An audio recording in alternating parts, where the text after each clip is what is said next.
Om.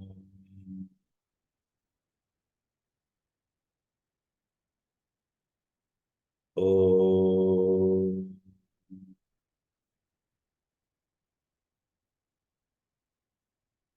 Om.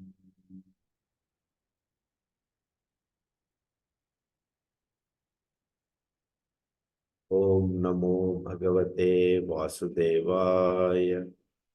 Om Namah Shivaya. Guru Brahma, Guru Vishnu, Guru Devo Maheshwara, Guru Sakshat Parabrahma, Tasmai Shri Gurave Namaha. Sadashiva Samarambham, Shankaracharya Madhyamam, Asmadacharya Paryantam, Vande Guru Paramparam. Shruti Smriti Purananam, Alayam Karunalayam, Namami Bhagavad Pada Shankaram, Lokashankaram. Harihi Om, Shri Gurubhyo Namah. Harihi Om. My humble pranams to all Atma Jyotis, divine light of the self. I welcome all of you to today's session of Bhagavad Gita Shankara Bhashyam. We are in the third chapter. We are looking at the Sambandha Bhashyam. I am not a Pandita. I am not a Jnani. I am not a Guru. I am just a seeker, sadhaka. I am conducting this study hour as a means for my learning. I am following few books. One of them is a Bhagavad Gita Shankara Bhashyam published by Sri Ramakrishna Matam. I am reading few books, making notes and making those notes available to you. It is possible that I may make mistakes. Please forgive me. It is a learning process. So if I make any mistakes, please forgive me.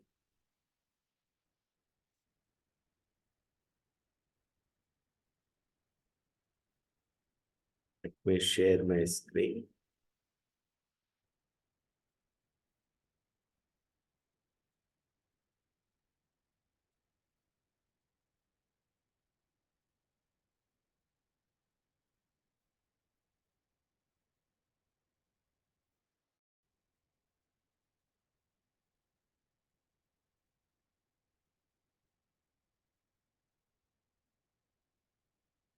Gita, chapter 3, Sambandha Bhashyam, Shankara Bhashyam.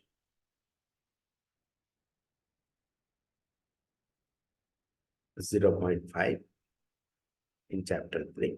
We are in the beginning of chapter 3. Before the first shloka, Sri Shankaracharya has written a Bhashyam. We are studying that. Moksha, liberation, is not a result of any karma. Moksha is akaryam.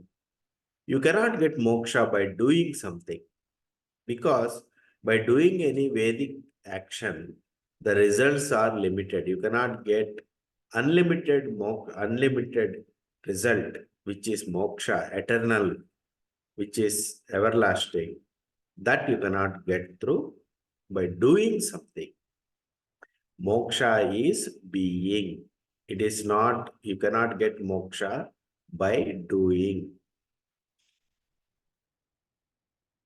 So as per this truth, karma, which is a ritualistic action aimed towards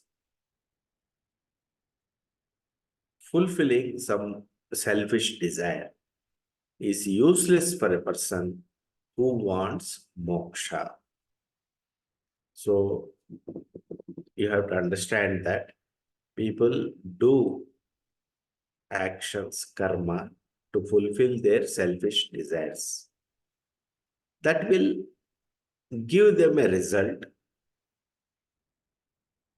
fulfilling that selfish desire. They are happy for some time, then they'll become unhappy because of something else. We are not talking about that. We are talking about something called moksha, which is a release from this cycle of karma, in the sense that I become free, I get freedom, I am freedom, I enjoy freedom. What is this freedom? Freedom from desires, desire-oriented actions. See, you have a desire, you do some action, you get the result, karma phala. To enjoy that karma phala, you have to take birth again and then do some more action. Then this continues. To enjoy that fruits, you have to take birth. So this is a perpetual Persian wheel of karma. So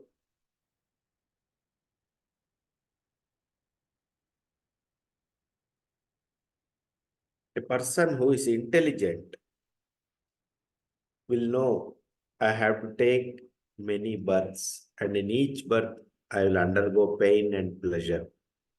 Is there a way to escape it? That person only who is mature enough to understand the nature of life will try for moksha.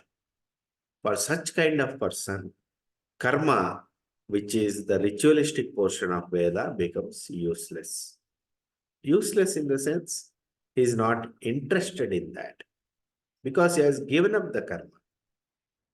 He has given up the fruits of karma, he has given up the karma. Such a person, the karma becomes useless. Objection. What is objection? What if we say that one should perform nitya karma in order not to attract the pratyavaya dosha? What is pratyavaya dosha? Dosha means defect or sin or papa. We can say that Veda prescribes some karma, some action. What are the different types of karma told by Veda? One is kamya karma. If you have a desire, certain type of actions has to be done. That is called kamya karma. And Veda also tells Nishiddha karma. Nishiddha karma means prohibited actions. What Veda says is, don't do these actions. You will attract sin. So we have Kamya karma, Nishiddha karma, and also we have Nitya karma. Nitya karma means daily karma. Daily you have to do like Sandhya Vandana, Agnihotra. You have to do only some of them. Naimittika karma is there, which is once in a while some shraddha or anything you have to do. So for Nitya karma, which is like Sandhya Vandana and all, Veda has not told what is the result of that karma. There is no phalasruti is told for Nitya karma. So what the objection is, even though there is no phala, there is a school which says that if you don't perform Nitya karma like Sandhya Vandana and all, you will attract Pratyavaya dosha. By not doing the karma, you will attract sin. Answer is no, it is not a valid argument. Because Pratyavaya dosha, sin of not performing Nitya karma, is only for a person who is not a sannyasi. Sannyasi means monk or renunciate. This Pratyavaya dosha is only for people like brahmacharis and gruhatsthas, who, if they do not perform Agni Karya, they will attract sin, but not in the case of a sannyasi. We should not imagine accrual of something tangible sin, something that will be produced by non-performance of karma, which is nothing. Something has to come out of nothing.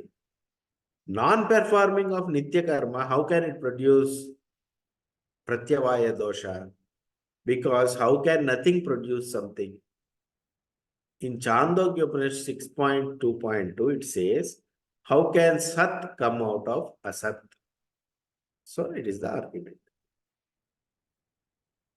If you argue that even though it is not possible for accruing sin by non-performance of an action, but Veda says so. As per Veda, it is that Pratyavaya dosha will come.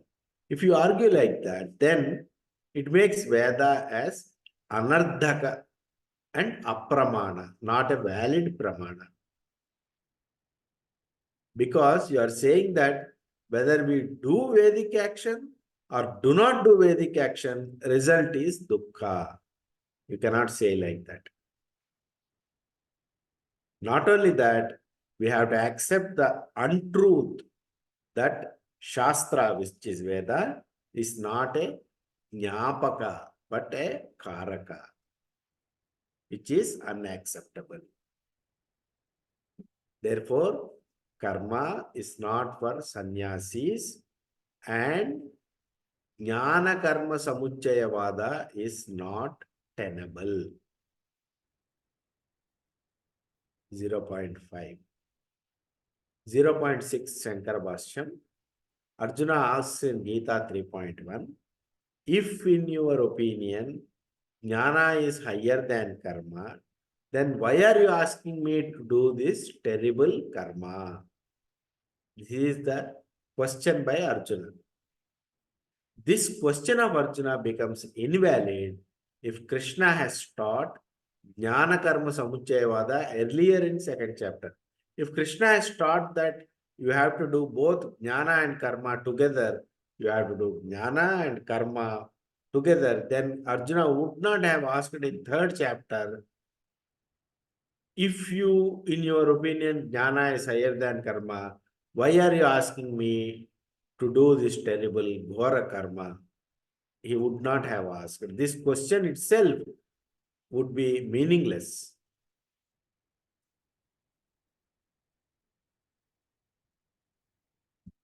If in second chapter, Krishna has taught Arjuna to perform both Jnana and Karma, then Arjuna has to perform both Jnana and Karma.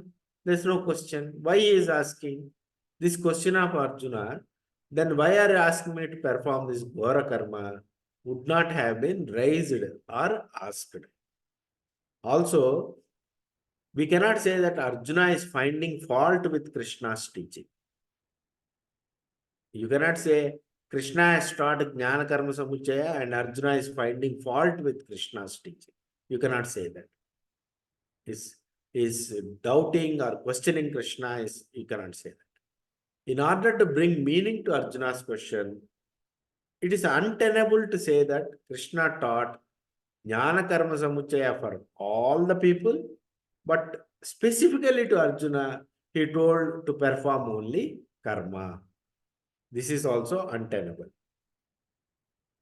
It is impossible for the same person to follow Jnana and Karma at the same time, as Jnana and Karma are opposites. Why are they opposites? We have seen in earlier Bhashyam also. What is karma? Karma means, in Vedas, there are a portion called Karma Kanda, ritualistic portion, where a person, if he has desires, he desires progeny, children, he will do Putra Kameshti Yaga or something. If he desires some other, he wants money, he will do some other yaga, yajna. These rituals fulfills a selfish desire. To do a selfish desire, first a desire has to be there. That desire, if desire is there, then there should be a person who has that desire. That means a karta has to be there. A doer has to be there. Doer has to be there means that person should be having I am the body feeling. This body is me. This body is doing the karma. This body and the family attached to this body and desires related to this body are coming into picture. Whereas jnana means a clear-cut understanding that I am not the body, I am not the mind, I am not the intellect, I am not the doer. Body is the doer, I am not the doer. I am pure consciousness, Shivaswarupi, Shivoham, Shivoham, Shivoham. Therefore, jnana means akarta, I am not the doer. And karma means karta, I am the doer. These two are opposites, opposite viewpoints. They cannot go together. Therefore, Arjuna's question, if your opinion is that jnana is higher than karma, is possible only if Krishna has taught that jnana and karma are to be followed by different persons. What is jnana karma samuchaya? At the same time, same person will do both jnana and karma together. That is jnana karma samuchaya vada. Whereas Shankara argument is jnana and karma cannot be samuchaya, cannot be done together at the same time by the same person. It can be done at the same time by different persons. One person performing jnana, another person performing karma at the same time is possible. Or it is also possible that jnana karma can be performed by the same person at different times. The same person performing karma at one time, performing jnana at another time is also possible. But for the same person, performing jnana and karma at the same time is not possible. As I explained, jnana means akarta, karma means karta. These two cannot coexist. This is the viewpoint of Shankara. And this is not just Shankara's viewpoint, this is the viewpoint of Sri Krishna.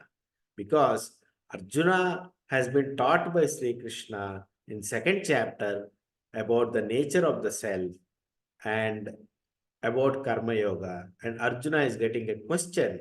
He's asking, if in your opinion, jnana is higher, why are you asking me to this ghora karma? This question is possible only if Krishna has taught jnana karma to be followed by different persons at the same time. Shankara Bhashyam 0.7. Even if we consider that Arjuna has asked that question because of his aviveka, ignorance, wrong understanding, non-discrimination, then Bhagavan Krishna would not have answered that the jnana and karma ought to be followed by different persons. For the question of Arjuna, Krishna answers, Bhagavan Krishna answers, I have told two different paths, one for Sankhya for Jnana yogis, Karma yoga for yogis. This is the answer of Sri Krishna. That means, even if you say Arjuna is ignorant by asking like this, why did Krishna answer like that, that there are two paths, Jnana and Karma? You cannot say that Bhagavan Krishna is also aviveki. It is improper. You cannot say Bhagavan Krishna is also ignorant. Therefore, as Krishna has answered the question that there are two paths, Jnana Yoga for Sankhyas and Karma Yoga for Yogis, therefore it follows that Jnana Karma Samuchaya Vada is not tenable. As Bhagavan Krishna clearly told that Jnana and Karma ought to be followed by a different person at the same time, therefore Jnana Karma Samuchayavada is not tenable. Therefore, it is the considered opinion or conclusion in the entire Bhagavad Gita that Kevala Deva Jnanan Mokshaha, only Jnana can lead to moksha or liberation. Karma Yoga, karma cannot lead. You have to find difference between karma and karma yoga. Karma means doing ritualistic action to fulfill a selfish desire. Karma yoga means doing actions as a means of worship of the Lord and renouncing the fruits of the action. Therefore, you can follow karma yoga, but you should not be following karma. Karma yoga leads to chitta shuddhi, and chitta shuddhi leads to jnana, clear understanding, and jnana leads to moksha. This is the path. Arjuna asks, please tell me decisively which of the two, jnana or karma, is beneficial to me. This is the question of Arjuna. This prayer of Arjuna becomes meaningless if Krishna would have taught Jnana Karma Samuchayavada earlier. Krishna is also going to teach in the coming verses that for Arjuna, it is better to do karma as Arjuna is not fit for jnana. Thank you very much.